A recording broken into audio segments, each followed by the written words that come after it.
You know ID in the town all day. ID in the SEA.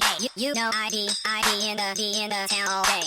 ID in the SEA. Hello and welcome to a special episode of the Fabulous Pelton Cast. I'm your co-host, Kevin Pelton. And I'm Tristan Carcino. And we're thrilled to be joined today by one of our favorite third Pelton brothers, someone who is always a font of knowledge about the Seattle Seahawks and the NFL in general from The Athletic, our buddy Mike-Shawn Dugar. What up, guys? How you doing? Doing well. So glad to have you. Appreciate it. As you guys can see, I'm at the parents' house. I explained to you guys why. No internet at my crib, but anything to be on with you guys, man. It's like above and beyond. Tristan was not willing to go to our mom's house to record this podcast. Had his internet put out. He was just wanting to cancel the whole thing until he came back. There really is it's like I would say I limited it to only two, but I really like this is probably the third. There's like three people or shows that I'm like, all right, if I need to move some stuff around, I'll do it with you guys. You guys know I'll pull up in person if I need to. Jackson on the Cigar Thoughts. If Jackson needs me, I'm on.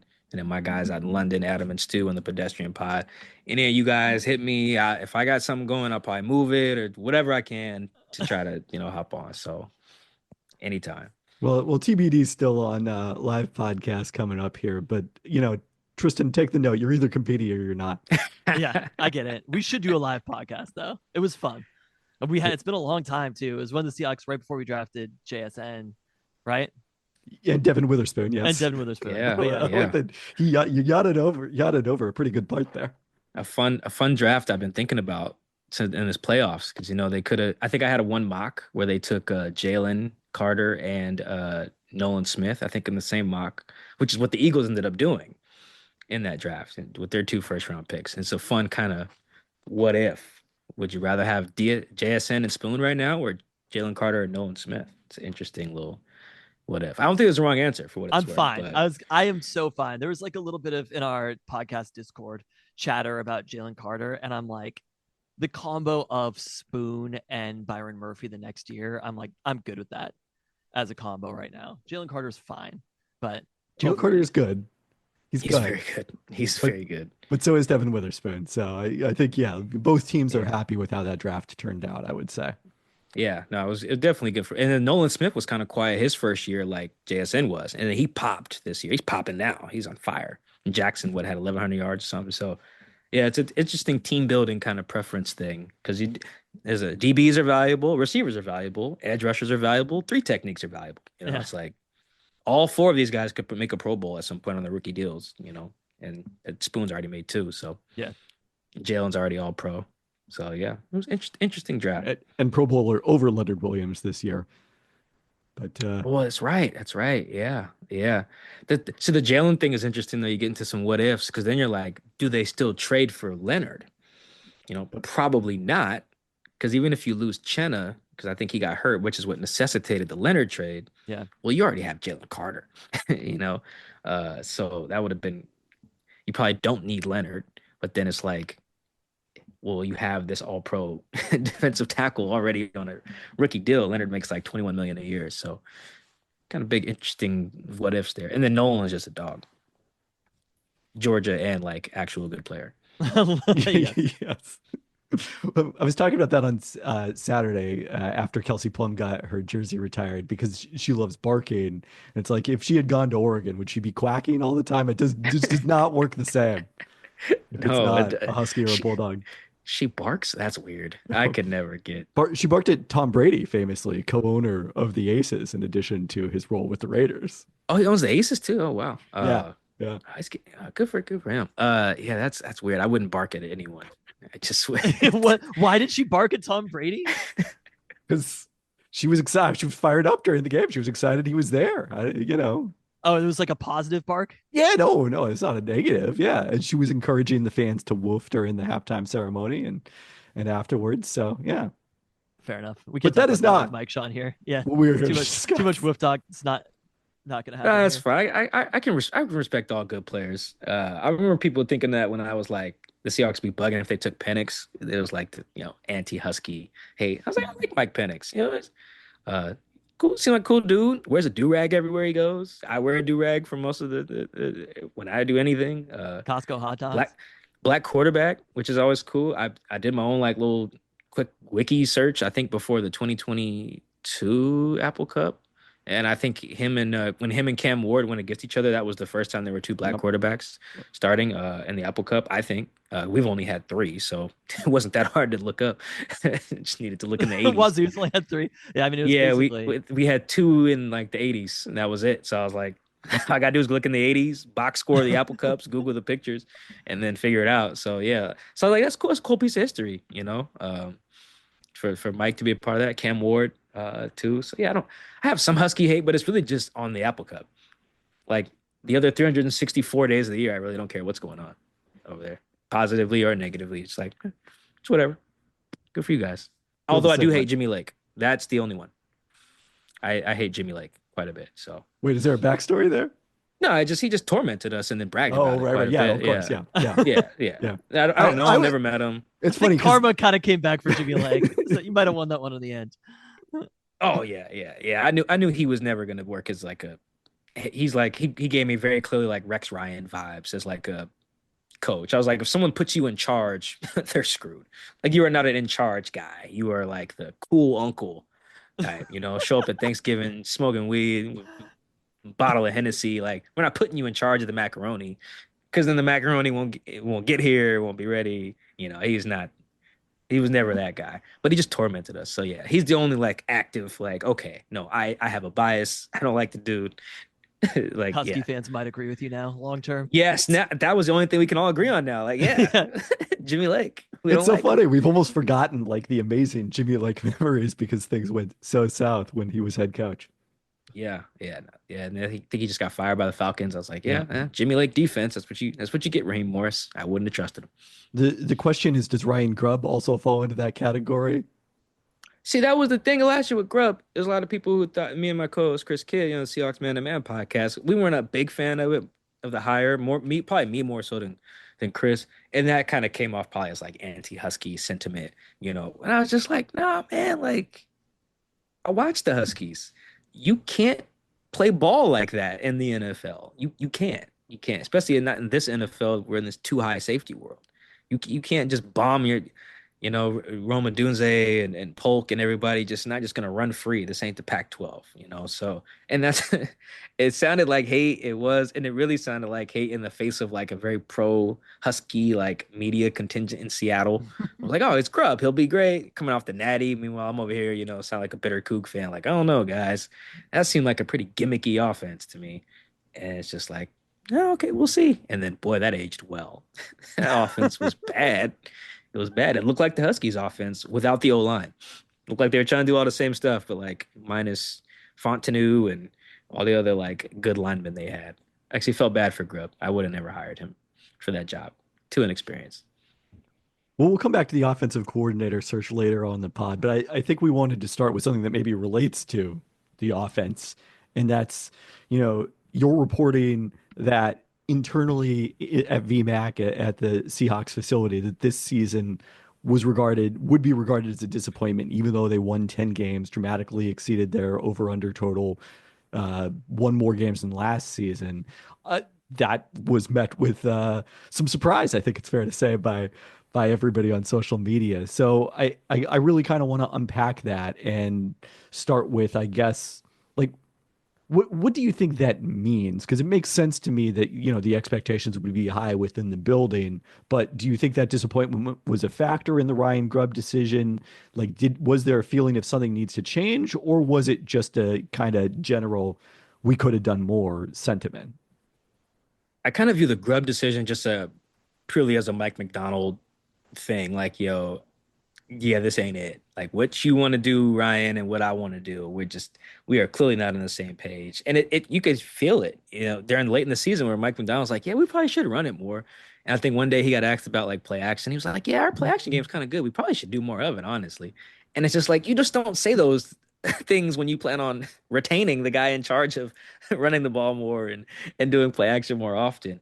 I kind of view that independent of the disappointment of the season. And I think you're right. It was like when I wrote that they failed to meet their expectations, it was like, oh my God, Mike, what are you talking about? They won 9 games, 10 games. It's like, guys, they fired Pete because they only won 9 games. Like they only won 9 games.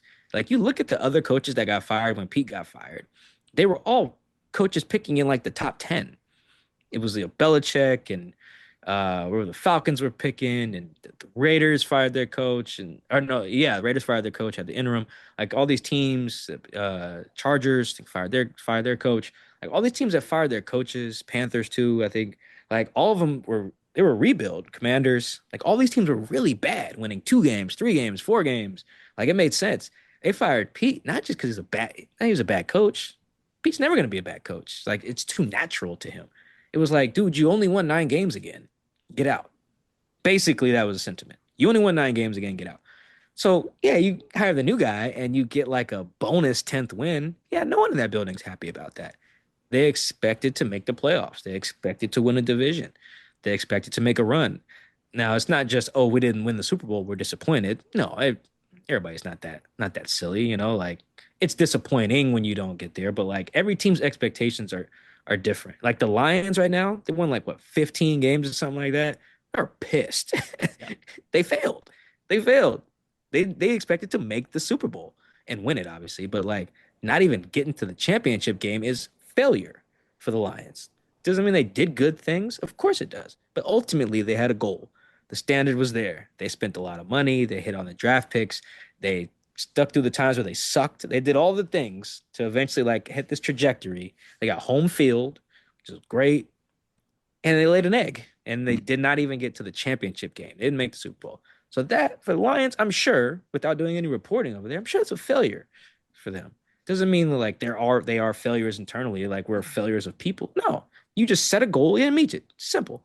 And in Seattle, I'm very confident. But they're feeling the same way. It doesn't mean they're all like, we suck, woe is us, the Seahawks. But it is very much so. We had a standard here, and we did not meet our standard. I remember talking to John at the owners' meetings in March. And it wasn't just me and John. It was Bob Condotta's there, and all the other beat writers are there. And I remember thinking like, yo, so I asked him like, what's up? Like, is the goal still to win the West and own the West? Because you remember when him and Pete got here, that was the thing. They were like, let's start. Own the West. Goal number one.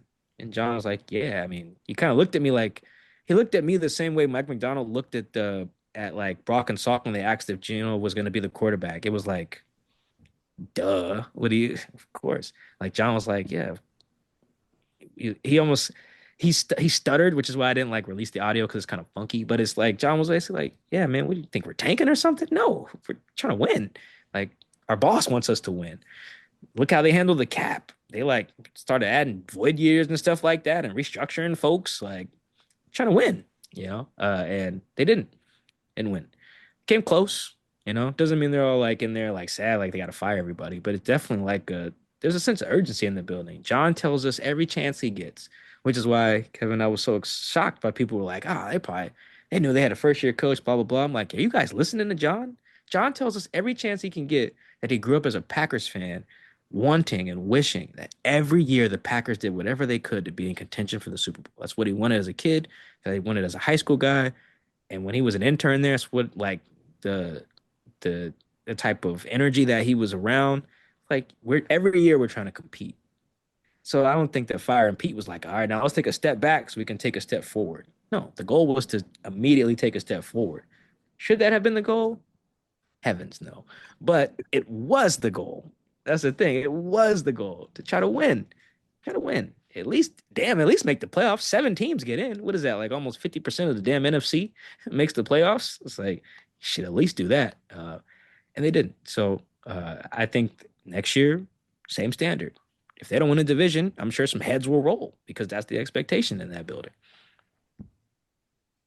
Okay, a lot of interesting things to unpack there that you said. I mean, first off, you mentioned, John Schneider saying the boss, Jody Allen, that's what she expects. Like, how much of this do you think is sort of being managed up to her in terms of like John Schneider telling her like this is a roster is good enough to win, as opposed to kind of coming down from from the ownership level, whether it's Jody or Burt Coldy or whoever's involved there, and like this is what the team should be doing?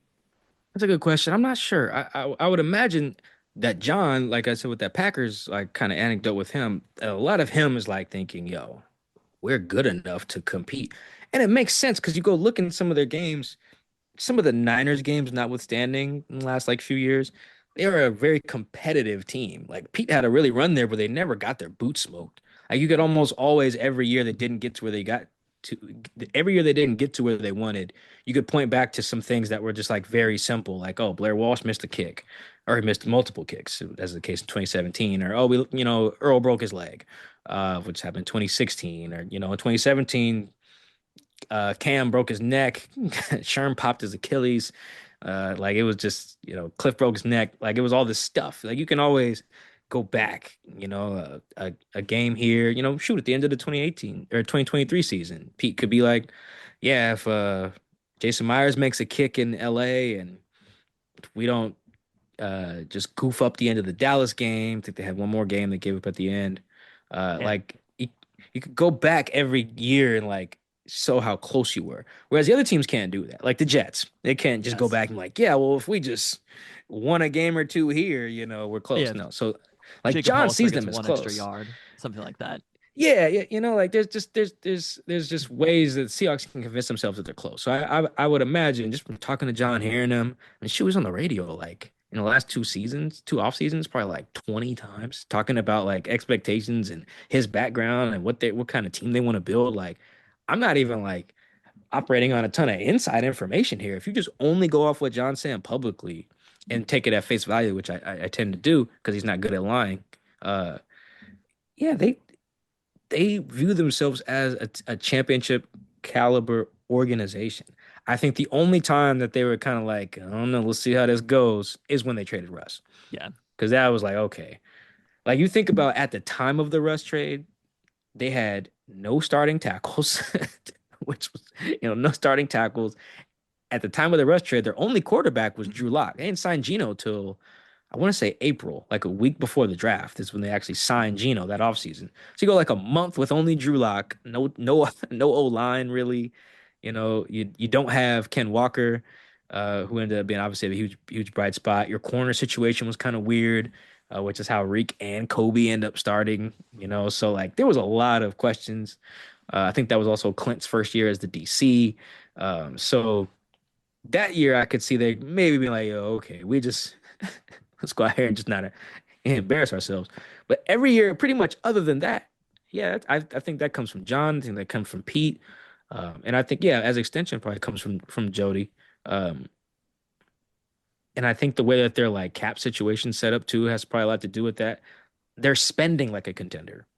They're That usually up against the cap like every year. So I think that part of it probably is the ownership part. Like, yo, if we're not just rolling over a bunch of cap space, let's go win. Yeah. I think that's probably the part that comes from ownership. Yeah, and I think that's the thing that we've been talking about is, I think the fans like the Discord type fans who are paying a lot of attention had fairly reasonable expectations for the season. The Seahawks probably exceeded expectations. If you were like 10 wins for this team that we went into the year with, people were like, I'm happy with that.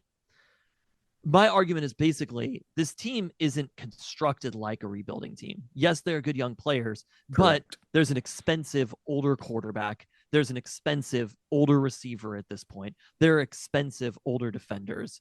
And it's constructed fine. But when you say you don't think it made sense for them to have those expectations, that they were expecting to make the playoffs, and they're constructed like a team that is not in rebuild mode, there's kind of a disconnect. And it seems like John Schneider has a perspective, and maybe the overall like front office has a perspective about where they are that doesn't necessarily match where the roster is overall right now. Yeah, I think the Seahawks are probably one of, I would say like three teams that have over the last 3-4 years, give or take, has really just improperly assessed the quality of their roster relative to their own expectations. I would throw the Saints in there as well, and the Dolphins. I think those three teams are just like swiping the credit card a lot, like are clearly like we're not gonna bottom out, like we're just gonna just get the most expensive roster. If that means getting old guys that we got to defer years to, we're going to pay all our young dudes. We're going to pay all our old guys too. We're going to try to draft well. We're gonna do whatever we can and just not suck because we expect to contend. Like the Saints have been doing that for the better part of the last decade. Uh, they finally, and they're still not giving up on it. I think, like the Dolphins, same way, and the Seahawks are the same way. Like these teams are very committed, perhaps from ownership, GMs, to be like, we're not gonna suck. That means I got to throw 5 void years on some whatever stuff, or defer some contracts, or restructure a bunch of people. We're gonna do it because we're not gonna be terrible. That's just not. It's just not us, And that's not the Seahawks. It's not the Dolphins on purpose. Like they're not good, but I think they've been around the same win total as the Seahawks too, last few years. Saints have been shittier, but like they've had some quarterback issues since Drew Brees. But their idea is like swipe the credit card, give Taysom Hill a 10-year deal if we need to, so we can restructure it. Whatever they need to, give Kamara a 5-year extension, Lattimore, Cam Jordan. Seahawks are built the same way. Let's just not suck. They spend like a contender. And I think that's all three of these teams have really mismanaged. Like, you're not a contender. You're not. That's why you're dun dun dun not contending. Like it's not it's not a mystery as to why you're not getting to where you want to be. And it's just and that's the reality of the NFL. Like you kind of can't cheat the system in that way. The Saints are trying to cheat the system. The Seahawks are too in a little bit. Like the Seahawks Seahawks did a really good job of cheating it in that like they got the high draft pick that comes with sucking without being terrible. Like this pick that got him Spoon was whose pick was that? Denver. It had to be Broncos. Yeah. the Broncos pick, right? Yeah, because the Broncos sucked, not you. Now the Seahawks did suck for a year, and that year I think their original pick was the pick that became Garrett Wilson, which I think was like pick 10. So they did have a year they sucked, but like they were able to be okay in 2022 and then get a pick of somebody who sucked. The Eagles did the same thing. They made the Super Bowl and had, the pick that became Jalen Carter. So that actually is kind of cheating the game and still aren't contending. Like that's not enough to tell you that you probably need to take that step back, and rebuild it back up. I think that's what needed to happen. And it's easy for me to say because like I'm not the owner. It's tough. Everyone wants to sell hope, It's hard to be like, hey guys, this might be a lean year. It's tough. But I do think fans are generally like not that bright, no offense, but I feel like we are getting into a smarter like fan era where it's like fans kind of understand over the cap or like spot track or like just that, hey, we're gonna have to step back for a year. Like Commanders fans probably like, yeah, I'm like, we're probably not gonna be nice this year. Now, obviously they are. They probably didn't expect it. Chargers fans too are probably like, they'll probably be all right, but I think fans tend to have more realistic expectations these days of like, we're not all gonna not every fan base think we're gonna win the Super Bowl, Fans are a little bit more realistic than that, I think, these days. But the Seahawks as an organization are definitely not in the mode of let's take a year, let's step back, let's clean our books up, like the Rams had to. You're like, okay, we gotta clean this up. I think one year the Rams made had the like playoffs anyway. right, yeah, but that year though, I think they signed like 40 UDFAs, I want to say. Like it was because they had no bodies. They had nobody on the team. Everybody had to be cheap because they were still paying people who weren't there anymore. The Seahawks need to have a year like that. They don't want to have a year like that, but they need to have a year like that. And that's why I think, that what they expected based on their roster versus what they're putting out there, I'm like, you gotta be more realistic with yourselves. And that's, I think, a real big part of ownership is really looking at your team and being like, what's really best for the long-term health of our team. I think the Seahawks have kind of done a bad job of that last like 3 or so years. It sounds like that's just not in John's DNA right now. From what you're describing, is that's not something that he's interested in. And when you look at the roster going forward, at least for this next season, I mean, we'll talk about this in a second, but it does feel like they're in mildly run it back mode. And hopefully the fruits of those picks that they got, will pay even bigger dividends with JSN, Spoon, players like that, Boye Mafe, etc. But like, hopefully that's the plan, is that those players pan out and they get that much better, but they're still going to have a 35-year-old quarterback either way. Yeah, and everybody has expensive players too. Like for the most part, you're gonna have like some guys who are making some money. It depends on who they are, what position. Like even if you have a really cheap secondary, maybe your D line makes a lot, or your linebackers, or whatever it is, So yeah, I don't think that's in his DNA. I don't think that's Jody either. I think John has mentioned before, like in the press conference right after Pete got fired, he was just like, yeah, like we're trying to We're trying to take that next step, and that's a mandate from Jody. I know he used the words mandate from Jody in there. I forget what he was referencing their expectations for sure. I'd have to go back and read it. But like it's very clear, yeah, the organizational vision is to just remain competitive. Steelers are kind of the same way. I should have maybe lumped them in there too. They're like, well, I don't think even if they wanted to, you'd have to fire Mike Tomlin for them to like really, really bottom out. Cause like I think he made the playoffs with like Duck Hodges or something like that. So it's like, okay, this guy can kind of just get you 9 wins with whoever. So they probably have to fire him to do what if they really wanted to do a tear down, but they're very similar. Like, yo, we're not gonna suck. We don't want to sell that to our fan base. We don't want to put that energy in the building that this is the rebuilding year. We don't want our coaches to feel that way. We don't want anyone to feel that way. We want everyone to feel like we're in this to win. And I do think there's something healthy about that from a mental standpoint, a recruiting free agent standpoint, a culture building standpoint. There are like real tangible benefits to having that as your identity as an organization. But then reality hits, you know? Then by Martin Luther King Day, everyone's in Cancun. So like eventually you got to do what's right. You know, I think a good example of a team that really had that on this conversation was kind of the Vikings. And I think they won like 13 games in 2022, but then lost to like the Giants, I think, in the first round of the playoffs. They had a negative point differential that year. Both teams did, Giants and Vikings. And the Giants were like, oh, damn, we're right there. Coach of the year with Daboll. Let's go ahead. Let's tag Barkley, pay Daniel Jones. Let's get this thing rolling. And the Vikings were like, huh, I don't know if we can keep doing this with Kirk, man. Like we got to change this roster out. We're not as close as we think they are. Even though they made the playoffs, won like 13 games, they were like, you know what? That was fool's gold, you know. And that's really important. I talked to our Vikings right at the Athletic, Alec Lewis, about that a lot because they basically accidentally won too many games.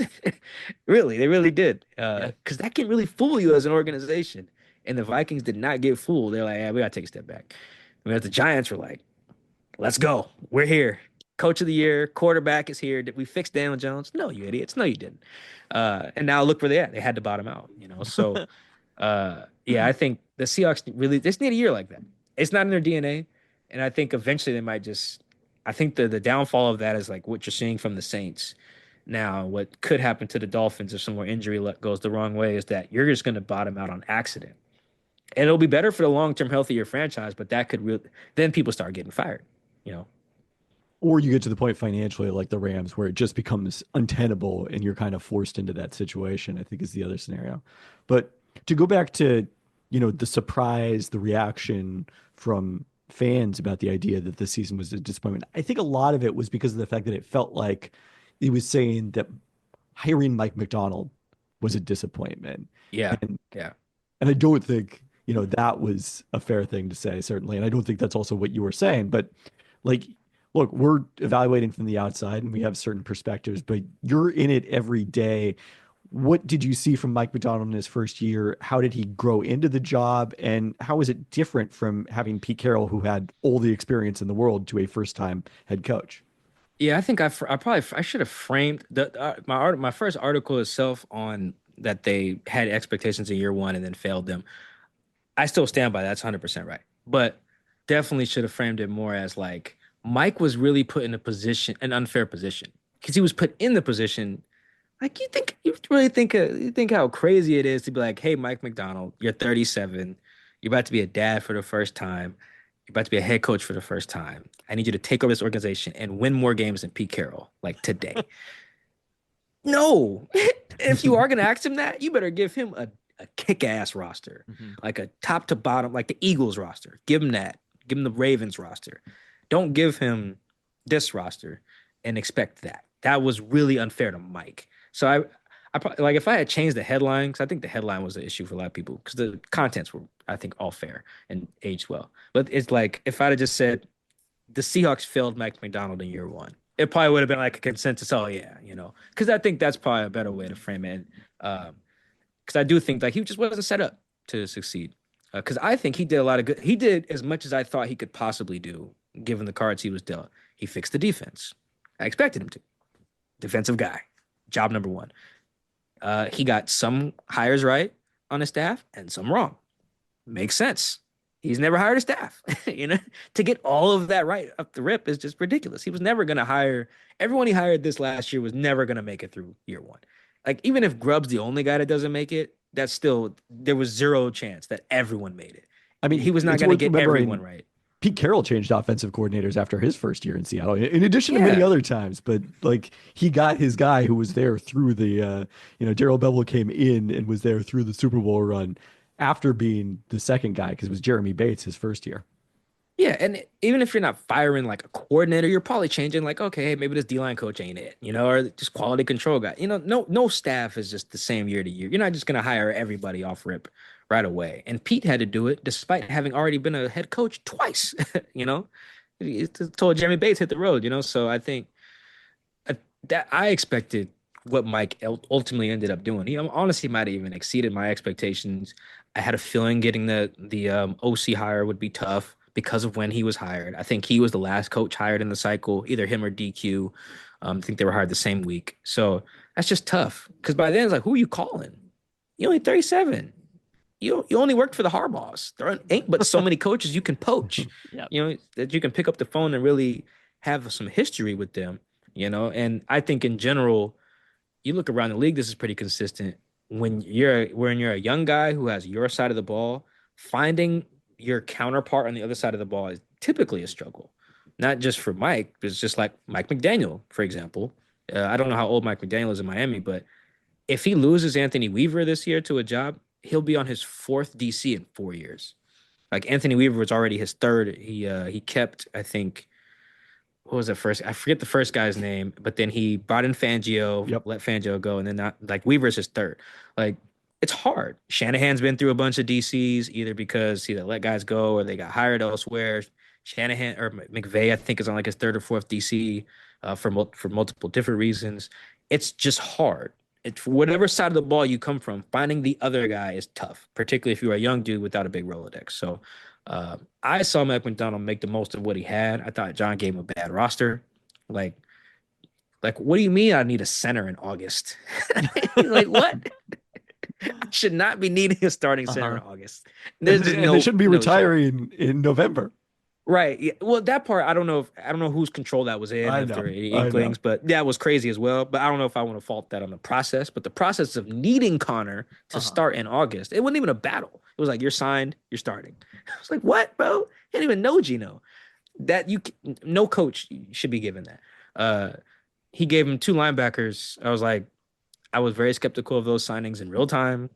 I was watching the film on Tyrell, watching the film on Jerome. I was like, yo, you're not about to tell me these guys are better than Bobby and Jordan. Even at the price points Bobby and Jordan got signed at, I was like, there's just no way. I would have just paid Jordan. Yeah. It's just, and what do you know? Neither one of them made it to Christmas. It's like some of the stuff was just very predictable. And I thought that Mike got dealt a tough hand. I knew he would have to make some changes mid-season. I was just like, this is not it. I was confident in like the edge room and I was confident in the D line generally. I kind of feeling they would get rid of Dale Taylor. He didn't seem like a Mike McDonald guy. But other than that, I was like, oh, okay. Your front I feel good about. No idea what you're doing on O-line up front. And when I went to Nashville, I was like, yo, these guys are going to get Gino killed. When we went to the joint practices, I was like, there's no way Mike can work with this. So he actually did a good job based on what was in front of him. And I thought he did a real good job of like establishing just a culture of like accountability and meritocracy. Like he was like, yo, I don't care generally how long you've been here, how much money you make, where you were drafted. I'm putting you on the field if I think you can help us win. I don't care about nothing else. And I'll get you out of here if I don't think you can help us. Jerome, see ya. Daryl Taylor, see ya. Michael Jackson, see ya. Yeah, it's like, I get you out of here. Oh, Josh Jobe, you just pulled up off the practice. Come on. You practicing well. I'm going to reward you. Get in the game. Come on. Yeah, I know Derek Young, you've been in here for a little bit, but Cody White, when DK's out, I trust you. Come on. Come get in this game. I believe in you. Come on. Oh, Kobe Bryant, come on. Rayshon's hurt. Come on, let's play. Oh, you're doing good? Rayshon, you're healthy? Sit some bench. That goes a long way, man. It goes a long way, that type of stuff. It just empowers everybody because you never know when it just lets the players know that you're seen. That practice squad shit is awful. Yeah. You're just doing all the same hard work as the regular dudes with no payoff. Like literally you're making a fraction of what they make and you don't get to play on game day. You don't get to suit up, So like those guys need incentive to feel like if I do my part, I can help the team win because everyone just wants that opportunity, you know, because those practice squad guys are not just, you know, bums you found off the street on like a Joe's versus pros type of thing. These are guys who were probably a 5-star recruit. Yep. You know, the man in their college town might had their jersey retired at their high school. They're used to playing football, and you're asking them to just not. You know, so like I thought Mike did a really good job of making it clear like there's a standard. And if you do not meet it, I will get you out of here. And if you are meeting it, I will reward you, whether you're on the practice squad, you're an all pro, whatever. So I thought he did a lot of good things in that regard. I think, and I talked to some guys about it. Um, and I thought he conducted himself really well with the players. Like he let them know, like, just be you, because I'm just gonna be me. I'm gonna tell bad jokes. I'm gonna be really, you know, serious. I'm gonna be a hard ass on you. I'm gonna tell you I love you. You know, like he's gonna do all that type of stuff. You know, and once all those guys did the same thing, I thought he did a lot of good stuff. It's the type of stuff that you would expect in year one, even if the wins don't translate. That's why I thought it was unfair. Like you can't ask him to do all that stuff, get all that right, and hire all the right staff and go win. That's tough. Yeah. No one does all that in year one. How much I want to go back to the literally the first thing that you said, which was the quotes that he had about Ryan Grubb. So the quotes that he had about Ryan not running the ball enough, not using enough play action. How much? Because to me, I look at it as like Mike Macdonald's the head coach. He's literally the boss. I mean, John, etc. But he is Ryan Grubb's boss at that point. How much influence do you think he has on the offensive game plan? Or is he just turning it over to Ryan Grubb? And then also, like Pete Carroll obviously has been doing this 50 years or whatever, being a coach. As a head coach, he's been doing it for 30 years or something. Like Pete is very comfortable going in and fixing the offense as he sees it. Do you think Mike Macdonald in his first season wasn't as comfortable going across the ball and being like, this is how the game should run offensively? Or was just kind of turn it over to Ryan Grubb? And I think it was all collaborative. I think the whole thing was like now I think what is different than Mike and Pete, their approaches are the very the same. I forget when Pete told us this story, but I think he told us a story about how he learned very quickly about like not meddling with your coaches on game day. It might have been because he was meddled with when he was a DC and he was just like, okay, I'm just gonna leave them alone. There's a lot of stuff going on. I'm gonna let these guys rock and let's fix it during the week or whatever. Not to say you're just gonna let them call a bunch of stupid stuff, but just in general, like being a meddler was generally not Pete's philosophy. Now, I think the difference is with Mike. Mike had a lot more obvious blind spots because of just the youth. I think he's only been coaching since like 2013. So like how much troubleshooting can he really do if like his left guard isn't very good? Not to say Mike doesn't know left guard play, but you know what I mean? Like there's just an intimate level. Like Pete's been looking at left guard since 1972. Like you're just gonna know left guards a little better than Mike. That's it's the fact of the matter, you know. So he's been around a bunch of guards, a bunch of eras, and so I think that part, his blind spots are probably a little tougher in terms of fixing stuff. Like I think a really obvious one that he probably had to defer more than like offense, for example, is like special teams, like just coverage units, you know, all that stuff. Not to say Mike doesn't know special teams, but like that's his bread and butter. It's not, you know. So I think there's a level of like, mm, just the lack of knowledge, institutional knowledge to really troubleshoot some stuff. Like it's a lot easier, I'm sure, for Mike to figure out like why they can't guard runs to hit the C gap. A lot easier than to feel like, okay, why does our right guard stink? You know, like or something like that. You know, it's the troubleshooting part I would imagine was a little bit is more learning curve there. But I think the whole process with Grubb specifically is very collaborative. You know, I feel like Mike's signing off on everything that they were doing, like meetings on this day and that day. Like when I don't know when they go over the final plan, whether that's Sunday morning, Saturday night, whatever.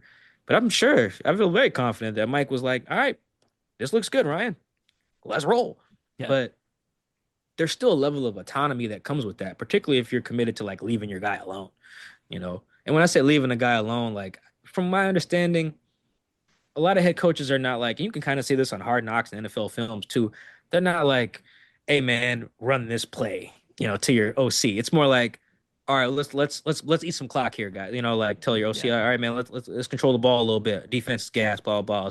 Or let's say, hey, we just got a big turnover. Let's take a shot here. Let's take a shot here, huh? You know, like stuff like that. You know, like, hey, we got 4 downs on this drive. We got 4 right here. We're gonna go for it if we get to blah blah blah. And it's instructions, an outline, a mandate, but not like a hey, make sure you run, you know, spider 2 wide banana, on this 3rd and 8. From my little experience in the NFL, doesn't seem like coaches do that.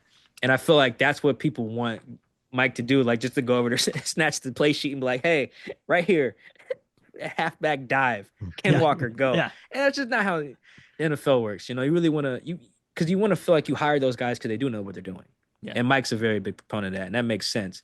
I just think that I think what really did them in was very similar to what did Pete in with Bevel and Chadi.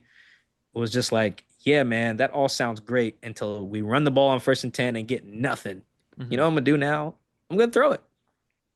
And it's really hard to get OCs out of that if that's like your default, like plan to get those yards back, which is a lot of OCs. The Eagles have had problems with that. The Ravens have had problems with that, over the years. Their fan bases will tell you, like, we don't run the ball enough sometimes. We forget we have Saquon. We forget we have whatever, Lamar, whatever. So I think that I think was the issue. It was like the plan could be great. Then you run a toss to Ken Walker on 1st and 10, your left guard gets blown up at 2nd and 12. Who's gonna run it again? I wouldn't. I used to joke with Chad Morton, the running backs coach, all the time. He was like, man, it's on us to get those yards because we can't expect the coach to call. We can't expect Shane, like the OC at the time. How much expect Shane to call another run on 2nd and 10? It's like, I wouldn't call a run on 2nd and 10 again either. We're just running, getting nothing. So I think that was probably the issue. Not that Mike didn't know how to step in. It was more like, no, the plan is fine. A, guys got to execute, and B, it's like I still want to give my guy autonomy. As I empower him because I hired him because I think he knows what he's doing. And also, C, it's like, hey, man, 2nd and 10, 2nd and 11, hell, even 2nd and 9. Who's really sticking with the run game at that point? And I think that was the issue. It wasn't that they weren't on the same page Monday through Saturday. It's like, get on there on Sunday. It's like Grubb's like, hey, man, Gino is our best player. We're going to have to throw this shit. And it just, there's limits to that. The effectiveness of it anyway. All right, well, let's talk OC replacement search. I think there's like a series of questions that hopefully you can kind of address and interact with each other. Number one, am I reading too much into the fact that when he was asked about it at his press availability after the Grubb, firing, that Mike Macdonald said he was, quote, involved in the Grubb decision, it would be involved in this decision as well, as opposed to making that decision. Number two, I feel like typically, the expectation is teams are going to like hire the opposite of who they just fired. So the Seahawks fire Pete Carroll, one of the oldest coaches in the NFL. They hire Mike Macdonald, the youngest coach in the NFL. Do you expect them to go for a more experienced NFL coach and play caller? And what do we make of the fact that like one of the known second candidates to get a second interview is Grant Udinski, who's someone who's extremely young, does not have any play calling experience? And third, do you expect there to be more candidates that emerge that we haven't seen so far? I work backwards. Yes, I expect more candidates for sure. Than we know. I'm sure. What do we know? They talked about like five. Yeah, with Byron Leftwich being the newest. The three who we know they've requested second interviews with are Hank Fraley, the Lions offensive line coach, Clint Kubiak, the Saints offensive coordinator, the only one of these guys that has play calling experience, and then Grant Udinski. Yeah, and that's like the baby face dude from the Vikings. Yeah, so it is very troubling if someone in their 20s becomes the offensive coordinator for the Seahawks.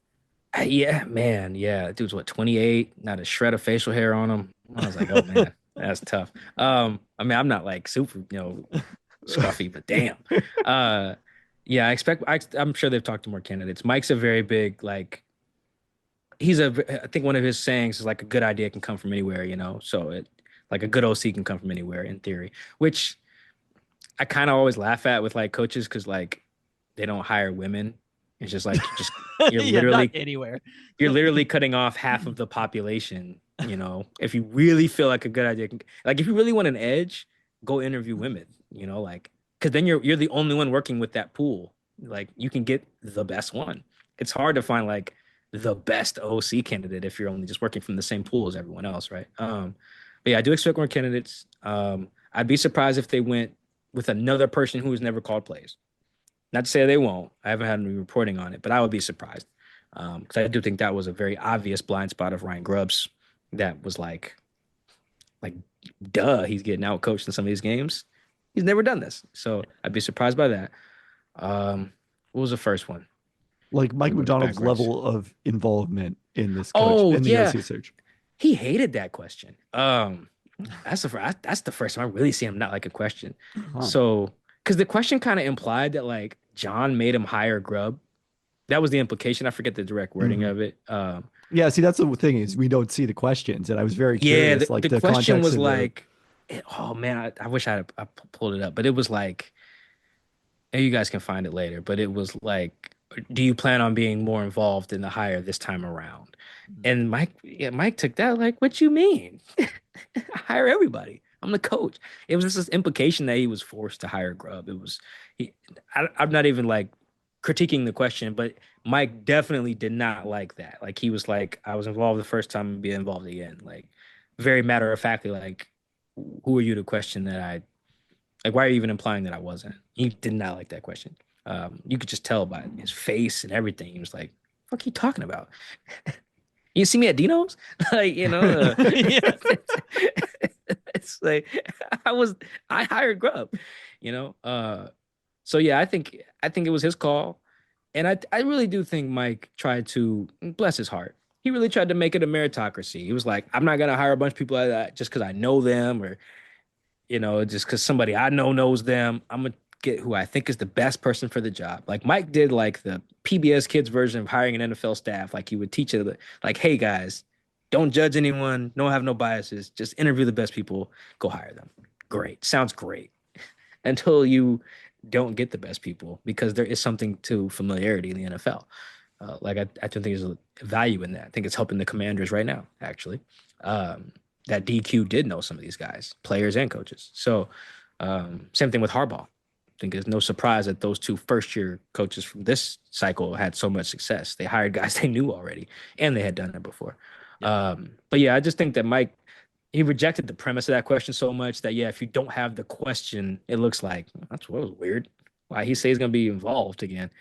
Because basically the person who asked was just like, yeah, so man, Schneider forced you last time, but this is gonna be all you, right? That's basically how it. That's It how was it almost like they sounded. were trying to let him off the hook and just be like, "Yeah, Ryan Grubb, you don't bear the responsibility for that." Yeah, And yeah, I like the way, if hearing your description of it, I like that he's like, "I'm taking responsibility for Ryan Grubb hire." Like I don't want it to be somebody else. I'm the fucking head coach. I'll take responsibility for everything, positive and negative. yeah. That's another part of the culture that he did. That was really good. Like there was really not a lot of deferring of blame. It was really like, yo, this is our fault. Like I remember one time, this was a Grub thing, but you could tell this is part of Mike's culture too. It was after the Giants game. Ken didn't get the ball a lot. He had like 5 carries. And then someone asked him a question that was like, yeah, like there's a lot going on up there in the booth. Do you have someone next to you that's like even charting like the fact that like Ken hasn't touched the ball much, or like that this person hasn't gotten targets? Basically kind of give him some rope, like, in the lost in the fray, and like, do you even know that Ken hasn't touched the ball much? I think Grubb sniffed it out right away. He was like, Yeah. thank you, but no. I know when Ken doesn't have the ball, or when Zach hasn't touched it, or how many times we've ran outside zone. Like, yes, he's charting all that in real time. If he's not doing it, someone's doing it, and he has the info. Yeah. So like, but that was it's very similar to what you're saying. Yeah, it's like they tried to give him rope, and it's like, no, the standard here is accountability Yeah. for everybody. Mike will apologize for making a bad call. He did after he said he messed up the first drive against the Cardinals in Arizona. He was like, I really screwed up that drive. Thank you guys for, making it right afterwards. Remember they gave up a touchdown on the opening Yeah. drive. So, yeah, Mike's big on accountability in that way. I think he hired Grubb. I think he was on board with it. And I think that this time he's going to hire the next guy. He's going to be on board with it. Uh, of all these guys, no one really moves me that much. But probably, probably Leftwich, probably the guy I would probably go with. But none of them move me that much. But to be fair, it's really hard to move me because it's so hard to tell what kind of offense you're gonna run. Yeah. Like I saw, I think this was like Dan Orlovsky the other day was like citing the Lions play action usage and ascribing that to like this is Ben Johnson's philosophy. Caleb Williams is currently not good at play action. This could be a messy marriage.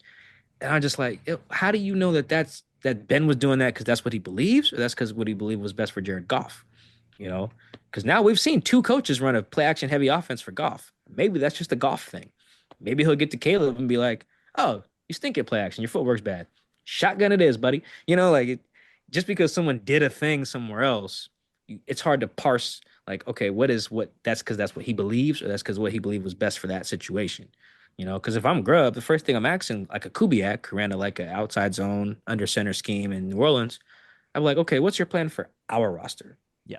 Because if he tells me that like you're gonna run, oh, see what I ran with Derek Carr and them in New Orleans, I'm just gonna do that, but better. I'd be like, all right, get out. That's not here. Like Geno's a different quarterback than Carr, you know. Unless and then Kubiak says, well, we're gonna get a different quarterback. Then maybe we talk. But it's like run that with Geno. I'd be like, no, get out. Yeah. You know, so it's really hard. I feel like we assign all these things and like, oh, he worked for this person, so he'll do this. Like, I've worked for people before, and if I was in charge, I wouldn't have done half the shit they do. You know, I'm sure we all have bosses like that, where it's like, yeah, this person likes this way, he likes the shelf stock like this, or like this computer program he likes to download it this way, or like he likes to run his meetings this way. Like, put me in charge, I wouldn't do none of that, just because I work for that person. You know, so without getting them in the room, it's tough. Tristan would run a podcast totally differently if he was in charge. I mean, Grubb is sort of an interesting example of that because one of the biggest confounding things about last season was that his UW teams used motion in, you know, and obviously Kalen DeBoer was a big part of this, but like used motion to create matchups.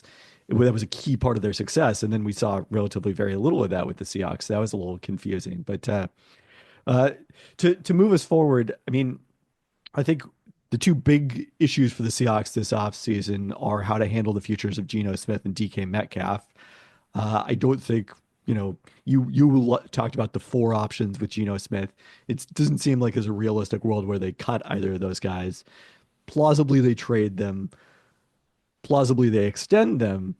They also could just try to go into the season with them in the last year of their contracts. And it's that last scenario that I'm most interested in because I think when you pose this to most people, they're like, well, yeah, obviously they should, you know, run it back and then figure it out after the year what sort of the next contract looks like, especially given, you know, they'll have tons of cap space in 2026. The issue that potentially creates is, well, what if either of those guys is unhappy with it and starts threatening a holdout? So do you have any sense of the possibility of that and how that might affect kind of the discussions on extension or play out the season? Yeah, I'm sure both of those guys would be upset if you told them to like stand pat all through the offseason, all through like training camp and everything. I'm sure they both would be pissed. I think John's done, he's been around the block enough that like, so Exactly. Told Cam Chancellor, kick rocks. Definitely told Mike-Shawn, much better players than Geno Smith that they weren't getting extensions. yeah, you know, like it's just, I think he'd hold firm better than as good as any GM there is in the league at holding firm. Whether he should or not is whatever, but I'm sure he would. And I think he would know, just like we all know, and I know for sure, ain't no way in hell DK Metcalf and Geno Smith are not going to play ball. Like Geno as the quarterback, you kind of just can't afford to hold out anyway. No quarterbacks do that. But DK is a competitor. He loves to compete. His dad is a NFL player, you know, and a lineman at that. You got to love ball to play on the old line. So when they're week one, whoever they got, DK is going to be out there, new contract or not, you know. And I know John would feel comfortable calling the bluff or whatever. Not to say, you know, DK, go ahead, Godspeed if you want to try it, but we know you, man. Like, honestly, I guess I would have said the same thing about Cam Chancellor, but I mean, shoot, he lasted what, 2 games, you know, and those 2 games killed him. He was like, oh my God, this sucks. Unfortunately, they also kind of killed the Seahawks defense. Yeah, no, I was looking at that season not too long ago. It was crazy. Like, it was the perfect storm of bad things. Like Cam's replacement gave up the game-winning touchdown in the Rams game. Yep. Then they go to Green Bay, like get their boots smoked on national TV. And then as soon as Cam comes back, they shut out the Bears. Literally didn't give up any points the very next week. Kind of funny. But yeah, I would extend both of them. I would imagine that both of their representatives come asking for extensions, DK and Geno, because of what we were talking about before. Because I do think if you were to punt on Geno and DK, either one of them, but particularly if you do both, I think you are signaling that step back that they're afraid to take. I think it's much easier to take a step forward if you extend them. Because you can get out of some money, especially if your owner's like, what is dead money? Because every owner doesn't view dead money the same. Because dead money is really money I'm already paying you. It's like that's the way that it should have a different name because I feel like it scares fans with the name it has now. Like dead money is just I'll pay you this no matter what. Whether you're on the team, whether you work at Kinko's, whether you play for the Saints, you're getting this money from me somehow. Some owners are more cool with that than others, right? So, and they all got cash, so it doesn't really matter that much. So I just say, let's say they trade DK. It's like it's be hard to sell that you're not taking the step back. It just would be. And same thing with Geno. So that's why I think it would make most sense to extend them. I think where you could run into an issue is I think with DK, the last extension kind of showed that it's very easy to reach a middle ground. If you remember, DK didn't get one of those like market resetting joints. I think when he signed, by average per year, he was like the sixth highest paid receiver or something like that. I think if you gave him that now, which I would probably go ask for if I was him, if you gave me that now, I would think he was like that's like the Jalen Waddle deal. Like if DK goes in the office and says, "Hey, can I have Jalen Waddle's contract?" If you're the Seahawks, you would really be like, "Nah, man, too rich for our blood." I'd probably do that. But like, if you're getting rid of Geno, that's insanity with no real plan. But I do think the issue they could run into with Geno is like, Geno's made it very clear he thinks he's a very good quarterback, like An elite quarterback. one of the best. Yeah, like one of the best. You know, that costs. That's how you get a gap. Like Geno didn't have much leverage last time because it was like, okay, are you like lightning in a bottle? First year as a starter Right. since the Cold War. Like, are you really that nice? Well, now he's got a 3-year sample, 2 Pro Bowls, lots of film. He's older, obviously, but like he has a lot more, I think, to argue. Like, guys, I just saw one-legged Kirk Cousins get a bag. Exactly. Kirk's my age. I'm better. I have 2 legs. That's where we start these discussions. Like, and I think, and that's really lowball, honestly. Like, Geno played as well as guys who are making 50 mil. Now they're younger, but I think that would probably be the only potential holdup is the gap in how Geno sees himself versus how the Seahawks see him. Now, with that in mind, I asked Geno that. That's actually the last question of his Rams press conference at the end of the year. I asked him, I said, are you confident the Seahawks view you the way you view you? He said, yes, I am. And then he walked off. Not like angry walked off. That was just the last question. And I Dropped the think mic, just walked off. that's a really important part of this. Like, because if Geno thinks he's like a top 10 quarterback, I think a top 10 salary right now is Kyler Murray's contract. I think it's like 46 million a year. So even if he thinks he's like top 12, you're probably looking at like 44 or something like that, 43, Kirk's deal. So I think that could be a hiccup because I mean I'm taking Geno at his word. I'm sure they agree, but I really should have specified when I was walking away from that press conference, I was like, God damn it. I should have said, are you confident John Schneider sees you that way? Because I'm very confident Mike McDonald sees him that way for sure. But he don't cut your checks. So I do think the best path is to keep both of them if you want to contend. If you really want to take that step back here, whatever, go punt on both of them. Get whatever you can. But if you really want to try to push this thing out, swipe the credit card, convince yourself you're a contender, you keep them. And I think that means, yeah, you give Geno a cap adjusted version of Kirk's contract. You give DK the Waddle deal, and you trim some fat, and you go out there and you try to put the best roster you can. I don't think you can try to be a contender and move on from either one of those 2 guys. I think you plausibly could with DK. I agree that Geno, it's synonymous with rebuilding. I mean, obviously they could argue that they've done this successfully with him, but certainly I don't think that's going to happen with Sam Howell is stepping in the same way that Geno once did. They also don't get the assets too that they got for Russ. I think that the DK one is tricky for me because I don't even care about like the process of trading a DK makes perfect sense, but it's just the do I trust John to do the execution part? Like if you tell me, hey, I'm gonna get I think the comp for DK, I don't know if this would what happened, but like he's about the same age and the same level of production that Stephon Diggs was when he got traded to Buffalo. Almost the exact same age, I think. Uh, and he got a first round pick and more, the Vikings got. They immediately drafted Justin Jefferson. Great.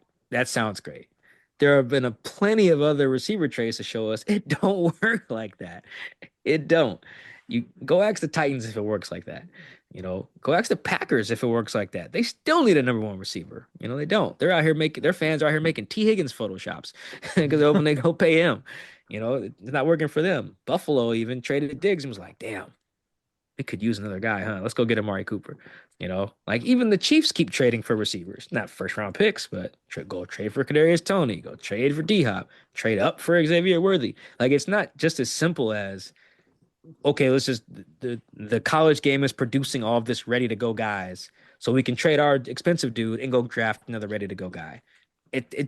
We see too many teams have not been good at doing that. The Vikings, I think, are probably the best, most recent example in this like age where the receivers are ready to roll so fast. Everyone else is pretty much struggling with replacing that guy right away. So yeah, it makes sense. If the Chargers call you right now and give you a pick, what do they have? 22, 23? Chargers call you right now. Say, hey, we're tired of Herbo throwing a Quentin Johnston. Here's a first round pick. Take DK. That sounds great. Until you use that pick on Traylon Burks. Then you get fired. It's like it's the execution that I'd have more skepticism about. But you're right. You can sell that, okay, we're not totally tearing it down, but it's like at that point, my next level of apprehension is like, do I trust you to find your Justin Jefferson?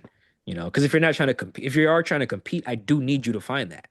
It's not just, okay, let's take a step back because we don't have DK. It's like, okay, no, you said we could be fine without him. Go get me another receiver then. Yeah, I'm doing that trade if it's offered. And I I don't agree, think but DK was because, and the reason is the difference between him and the Seahawks and those teams is DK probably isn't their number one receiver at this point. I think JSN has ascended to that status.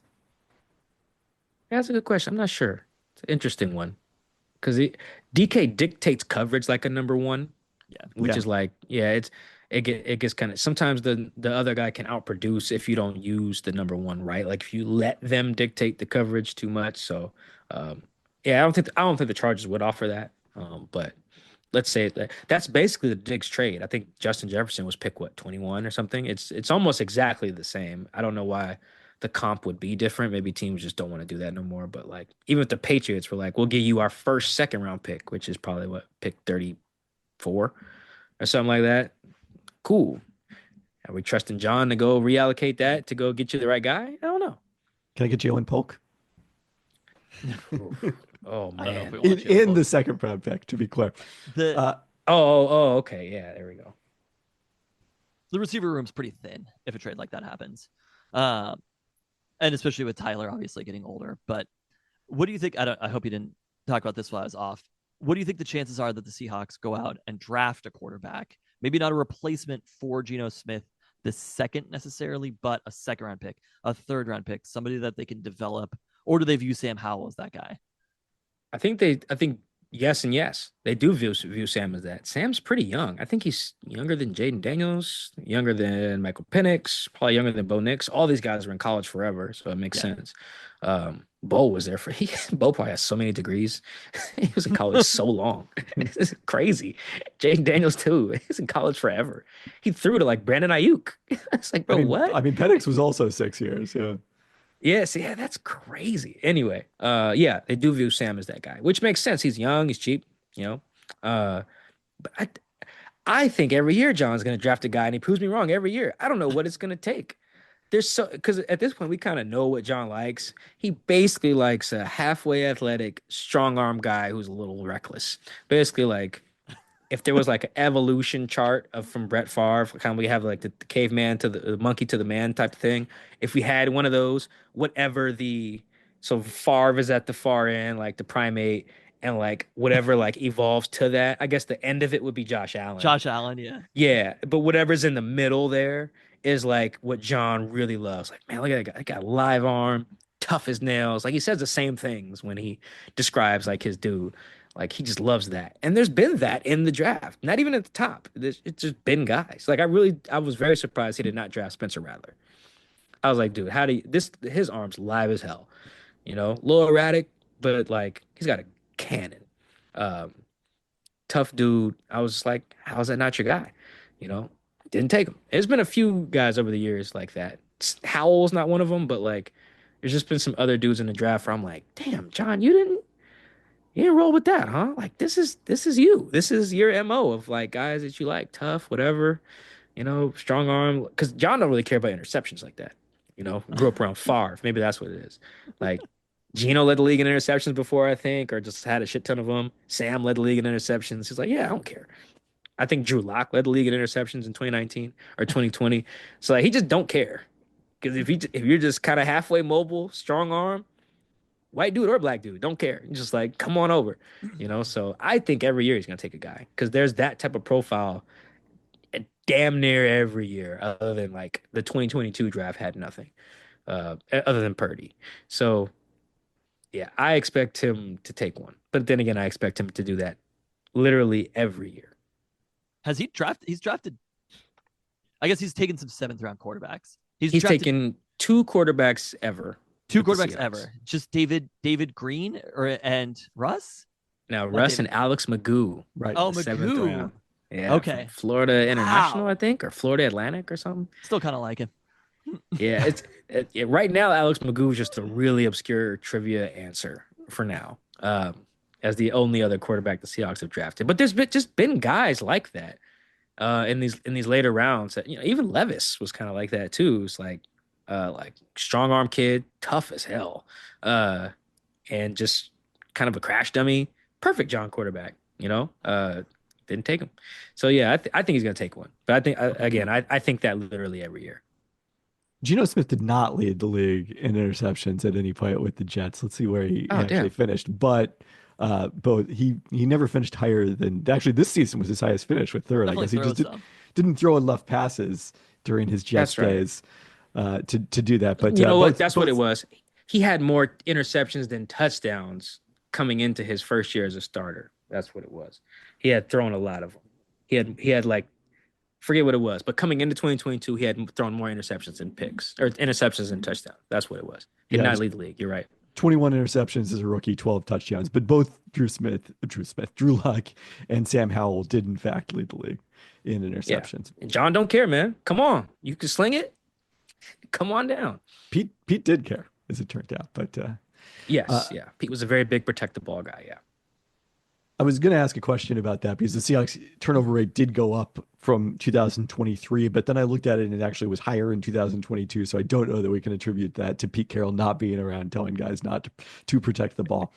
To wrap up, we're going to go through the same exercise that we did with your buddy Ben Baldwin on our season recap podcast, which is an off-season preview, which is looking at the chances of returning for a shorter list this year of key players whose return are in question to some degree.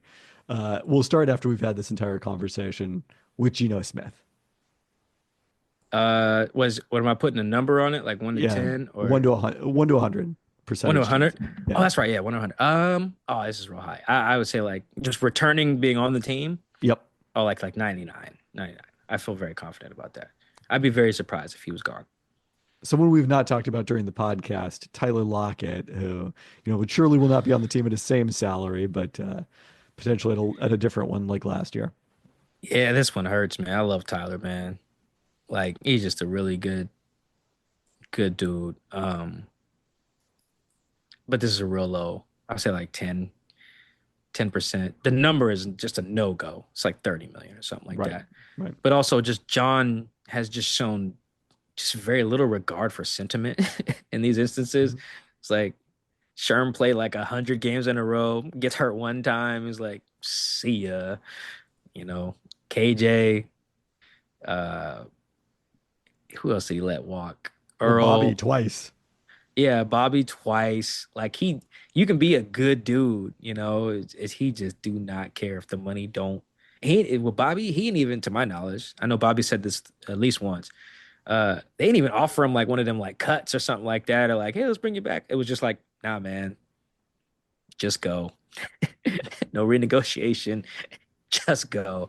And I'm like, if he could do that to Bobby twice and KJ, I'm like, yeah, dog. He's probably not treating Tyler any different. So I'd probably say like 10%. DK. Feel pretty good about this too. I'd say like 80. That I actually feel is really tied. strong about that. That's actually tied for our lowest with me. Tristan was at 100 on that one. Yeah, I mean, the only reason I can't say 100 because like you're right, you can still sell that we're going for it if you get rid of them. Um, Particularly if the comp is good. Right. If the comp is good. Yeah, if the comp is if like the Chargers call and like, hey, we will give you 20. Shoot, the Patriots call and say, hey, we'll give you whatever. Panthers call. I think they're cool with the Panthers GM. Yeah, he used to work here. So yeah, I do think there is a world where kind of get those offer you can't refuse type of thing. I don't think it's likely, which I'm going 80%, but I mean, John listens to everything. I remember the reason I knew they were going to trade Russ. I kind of knew for a while, but when I really knew was at the combine that year, and John was like, so remember, I think I asked Pete, someone asked Pete on the podium. It was like, when people call you, it was me. I said, when people call you and ask you about Russ, what do you say? And Pete was like, we tell them we're not trading the quarterback. I was like, great. Or it was like, we have no intention of trading the quarterback, I think was the exact phrase. I was like, oh, that's great. Good answer. And John was like, I asked him something similar in the hallway in an on record interview, and he said something to the effect of like, yeah, he didn't say Pete's answer, which was notable. And the other thing was, he was like, yeah, when people, I was like, why do you even take the call if you're not trading? Like, why are you even entertaining it? And he was like, well, you got to take the call. I was like, you got relationships in the league. And I was just like, I didn't argue with him, but I remember thinking, oh, Russ is out of here. Like, what do you mean you got to take the call? No, you don't. No, you do not. If you call Andy Reid right now next for Patrick Mahomes, he's probably calling the FBI on you. Like, it's not about to entertain that convo because of his respect for your relationship. Get the hell out of here. Imagine, I don't know how much you guys have been following how much Harbaugh loves Justin Herbert, but he loves the ground that guy walks on. If you call Jim Harbaugh right now and say, Jim, we need Herbert, let's talk. He's going to talk your ear off about like climate control or something. He's not even going to entertain the thought. So when John was like, he has to entertain it, I was like, oh yeah, Russ is out of here. I'm like, John's lying. He's doing a terrible job lying to me right now. Like Russ is out of here. So I forget where I was going with that, but yeah, I think there's a chance that if you think call take the John call for DK? Yeah. I know he would take the call, and he's not going to talk about climate control if the number is right, for sure. Noah Fant. This is probably honestly, probably the toughest one because he was so unproductive for reasons that seem so obvious to be out of his control that have nothing to do with the talent. Like I watched Noah all year, all the film, everything. Noah was just same guy from when they got him. He moves the same. He's actually blocking better. I think losing some, I'm projecting on this part, but like I think losing his reps to Colby Parkinson late in that 2023 season seemed like a wake-up call because Noah blocked his ass off all of 2024. Dirty work. And I would imagine the coaches see that. And it's like, you save like $8 million, I think, getting rid of him, a release or a trade. I'm just like, man, I can work with a 28-year-old, really athletic tight end who's willing to block. Like, if that cost me 4% of the cap, which I think is what his number is, I can roll with that, man. I don't need to trim that fat. That not fat to me. That's healthy to me. So problem is to save at 8.9 million.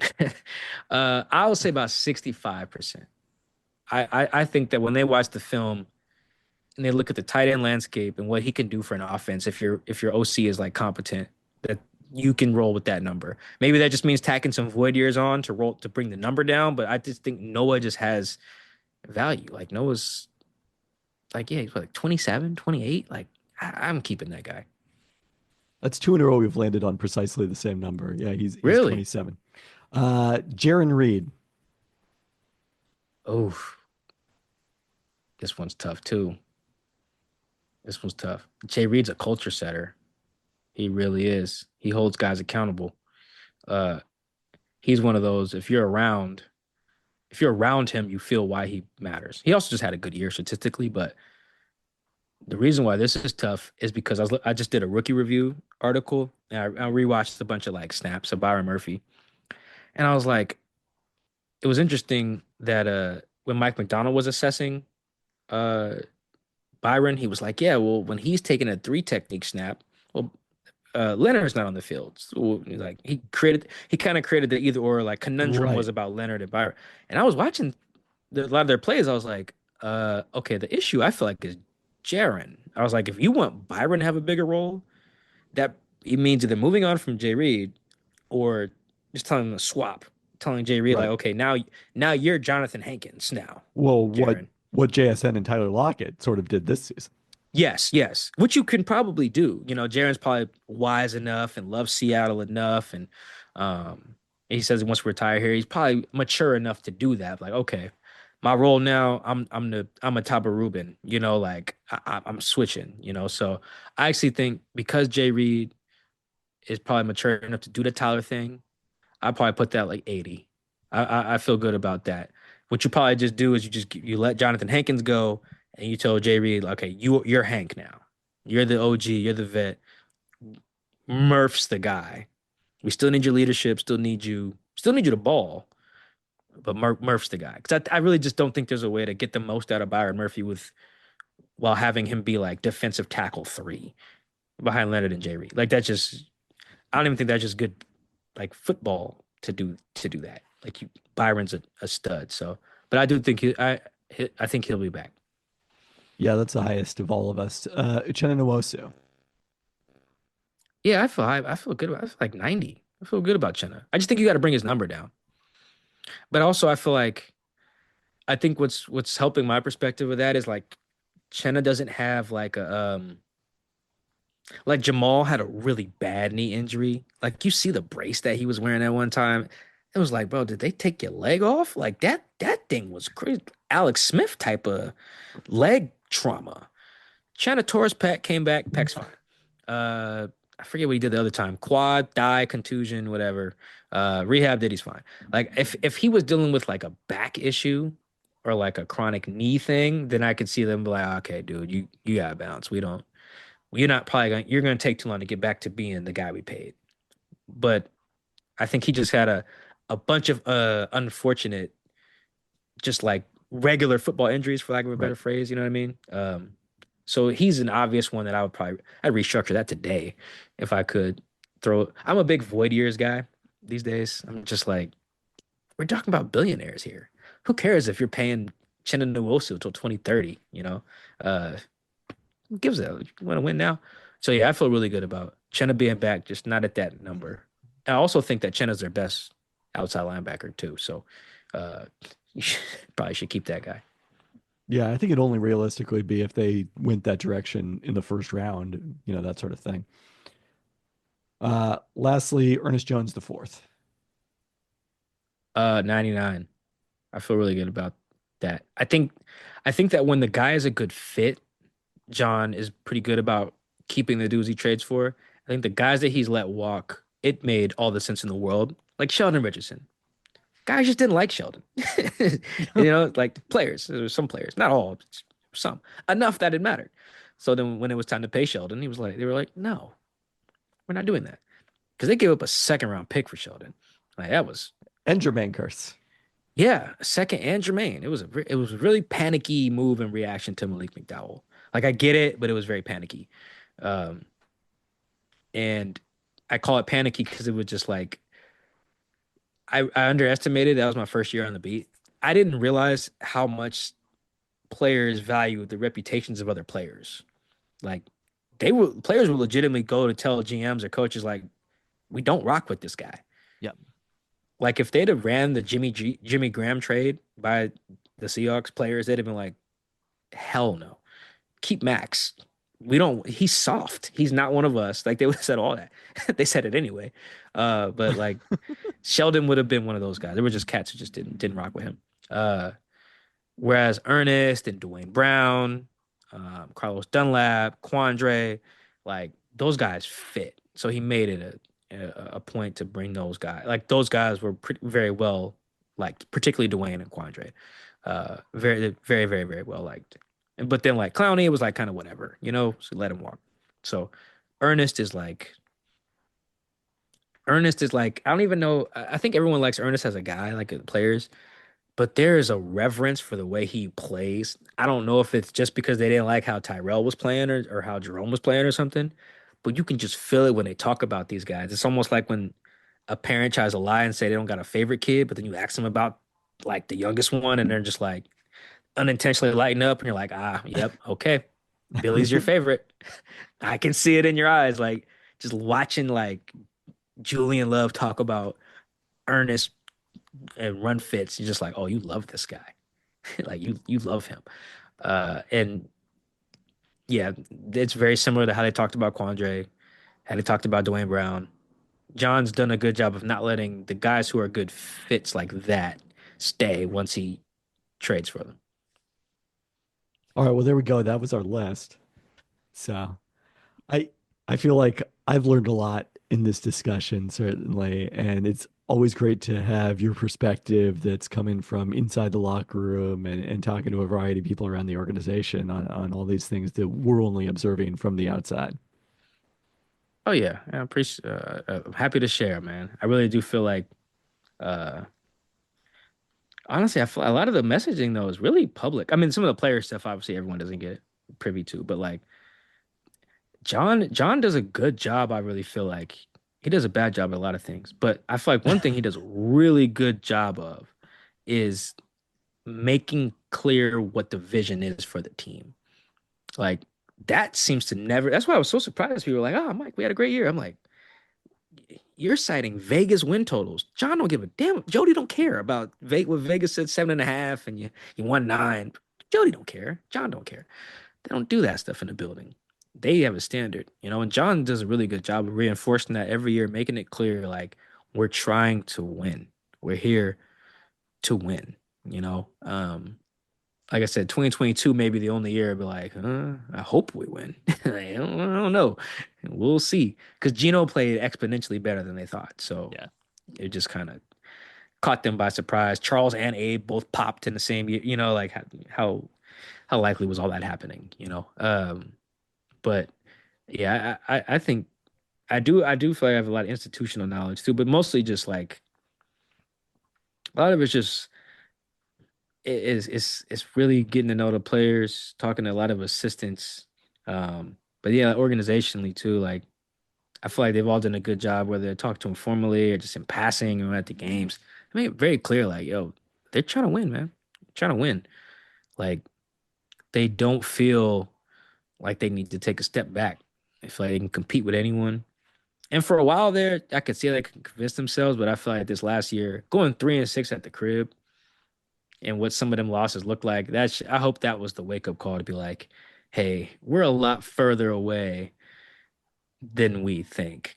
Which I don't think that'll happen. I think they'll actually be like, oh, a couple games here. I even heard John say it on the radio. It was just like, yeah, man, the Giants game, first Rams game, when you're like, yeah, I hear you, but like the contenders don't have those problems. Yeah. You know, the Mike Sando put it a really good way. It was just like the Seahawks and Steelers are in the same boat. They win, but they're not. They're winning, but not contending. I was like, yes, perfect way to put it. Yeah, because there's a difference. There's a difference. Like the Commanders are contending, the Eagles are contenders, the Lions, even though they're not in the championship round, are contenders. The Ravens are contenders. The Bills are contenders. Chiefs, obviously. If you gotta if you're scoreboard watching to get into the playoffs, you are probably not a contender. Yep. Like that's just kind of the reality of it. Like if you're scoreboard watching to get like home field, probably a contender. So I hope they see it the way they should, man, because there's a version of this team that contends in 2025, but it requires a really honest assessment of the roster. Like really, really honest, like let's not just only see the best versions of all of our players. Like let's be real here. Like some of our guys were vet minimums for a reason. Some of our guys are 5th round picks for a reason. Like the last couple of years, they've been like looking at the roster and being like, well, if everybody plays to the potential we see in them, we'll be great. And I'm just like, okay, great. If I was 7 inches tall, I'd be in the NBA. You know, like it don't really work like that. So happy to rant on the show anytime you guys need me. Yeah, we'll be calling you again soon for sure. We will be back later in the week with our usual regular pod. And until then, thanks so much, Mike-Shawn, and thank you for listening. Thank you. This is awesome. Appreciate you guys as always.